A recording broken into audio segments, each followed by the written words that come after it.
कल तक उद्धव ठाकरे के जो सांसद नॉट रीचेबल थे, वो अब पूरी तरह बगावत पर उतारू दिख रहे हैं। दरअसल आज उद्धव की शिवसेना ने संसदीय दल की बैठक बुलाई थी, जिसमें कुल 9 में से सिर्फ 3 सांसद पहुंचे। संसदीय दल की बैठक में 6 सांसद शामिल नहीं हुए। 3 सांसद जो कल प्रेस कॉन्फ्रेंस में संजय राउत के साथ दिखे थे, वही आज संसदीय दल की बैठक में थे।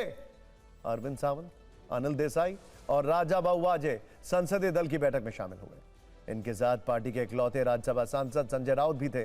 सूत्रों का दावा है कि इन 6 सांसदों ने अपना अलग संसदीय गुट बना लिया। संबंधित पत्र भी लोकसभा स्पीकर ओम बिरला को सौंप दिया गया है। बड़ी बात यह है कि उद्धव की पार्टी ने इस बैठक के लिए व्हिप जारी किया था।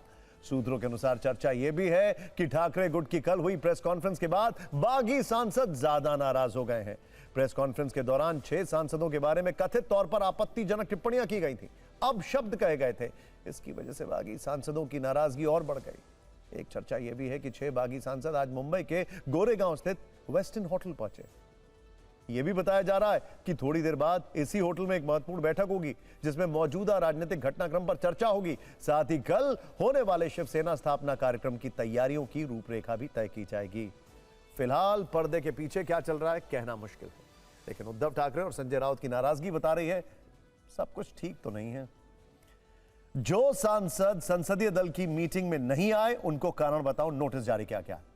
इस मामले को पार्टी अनुशासन के उल्लंघन के रूप में देख रही। नोटिस मिलने के बाद 7 दिनों के अंदर लिखित स्पष्टीकरण देने के निर्देश दिए गए। सभी 6 सांसदों के खिलाफ कानूनी कार्रवाई की चेतावनी दी गई।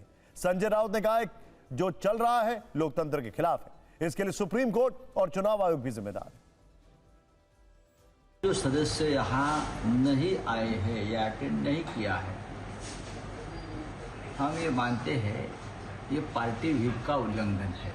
करेक्ट, एकदम पार्टी का आदेश नहीं माना है, उनको शोकॉज दिया जाएगा, उनसे जवाब मांगा जाएगा और हम इस दिशा में जाएंगे कि उनकी सदस्यता रद्द हो। जहाँ जहाँ ये लोग जिस चुनाव क्षेत्र से आए हैं वहाँ के लोग सड़क पर उतरे हैं। इतने आसान नहीं है इस बार की बेईमानी बहुत महंगी पड़ेगी एकनाथ शिंदे को भी और ये जो 5-6 जो गद्दार लोग हैं उनको भी। 4-5 एमपी यानी पार्टी नहीं होती ना, उनको एमपी बनाने वाली पार्टी है, कार्यकर्ता है जो सड़क पर अब उतरे हैं और उतरते रहेंगे। उनको घर में रहना मुश्किल होगा। मैं आपको ऑन रिकॉर्ड बोल रहा हूँ। जो हो रहा है उसमें गुनहगार सुप्रीम कोर्ट भी है। देश में लोकतंत्र का जो धज्जियां उड़ा रही है ना, उसमें सबसे पहले गुनहगार देश का सुप्रीम कोर्ट है और देश का चुनाव आयोग। ऑपरेशन टाइगर को लेकर महाराष्ट्र का राजनीतिक पारा हाई है। ठाकरे गुट के समर्थक कई शहरों में सड़कों पर उतर चुके हैं, बागी सांसदों के खिलाफ प्रदर्शन कर रहे हैं, नारेबाजी कर रहे हैं, धमकियां दे रहे हैं। यवतमाल वाशिम के सांसद संजय देशमुख का नाम भी सामने आने के बाद जबरदस्त नाराजगी है। इसके विरोध में वाशिम में ठाकरे गुट के कार्यकर्ताओं ने हंगामा किया।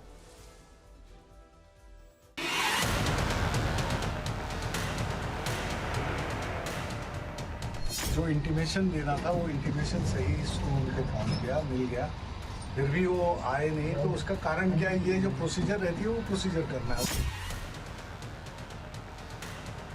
व्हिप का जो कानूनी आधार है, अगर उस कानूनी आधार को ही संजय राउत नहीं जानते तो उसको एमपी होने का कोई अधिकार ही नहीं है।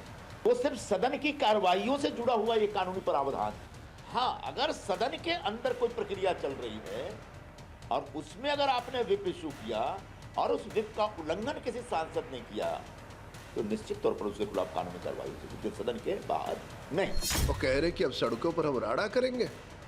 किसको उकसा रहे हो आप?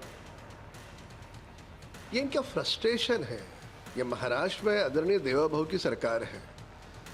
यहाँ पे उकसाने वालों को और सड़कों पर कानून हाथ में लेने वालों को किसी को बख्शा नहीं जाएगा। तो संजय राउत तो हर बार ही वैसी भाषा करते हैं और उस भाषा की वजह से वो बात खत्म होती जा रही है। वुमन बीइंग है, उनको गुस्सा नहीं आएगा? ऐसा क्या हुआ कि आप लोग इतना, और जाना भी है और ऑपरेशन टाइगर है तो टाइगर जैसे आओ और बोलो ना, नहीं हमको रहना है, चुप चुप के जा रहे, वो बकरा चुपता है, टाइगर नहीं चुपता है। शिवसेना की वजह से चुन के आए, शिवसेना के सिंबल पे चुन के आए। अभी इस तरह के द्रोह करना बिल्कुल गलत बात है।